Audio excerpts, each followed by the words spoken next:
In today's video, I'm going to teach you how to manage members in Monday.com. By the end, you'll know exactly where to go to review your team, remove people when needed, and assign or revoke team ownership so the right folks have the right level of control.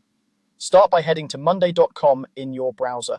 On the top right, click Login and sign into your account. Once you're in, look again to the top right and click your profile icon. This opens a quick menu where you'll find the Teams option. Go ahead and click Teams. If your layout looks slightly different, that's okay, design updates happen, but you're looking for the Teams area from your profile menu. If you don't see it, you may not have the permissions for team management, so you can ask an admin to grant access. You'll now see a list of teams in your account.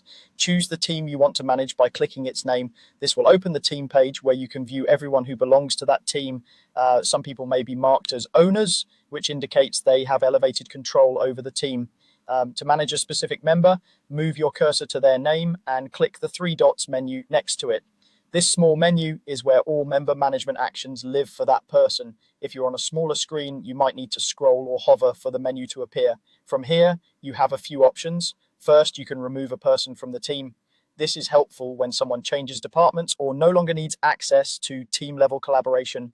Removing a user from the team doesn't delete their account or erase any of their work. It simply takes them out of that team. You may be asked to confirm before it's finalized, which helps prevent accidental removals. You can also make someone an owner. Assign ownership when a person should help manage who's in the team and how the team is organized. Owners can typically oversee membership and handle team level settings, so grant this to trusted team leads or managers who need that responsibility. Promoting someone to owner is immediate and can save time when you want more than one person overseeing membership.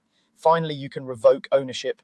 This downgrades an owner back to a regular team member and is useful when roles change or when you're tightening access. Always ensure your team has at least one active owner so there's someone available to manage membership going forward. That's it. Go to your profile, open Teams, pick the team, and use the three dots to remove members, grant ownership, or revoke it. Keeping your team list clean and correctly permissioned will make collaboration smoother and prevent confusion down the line.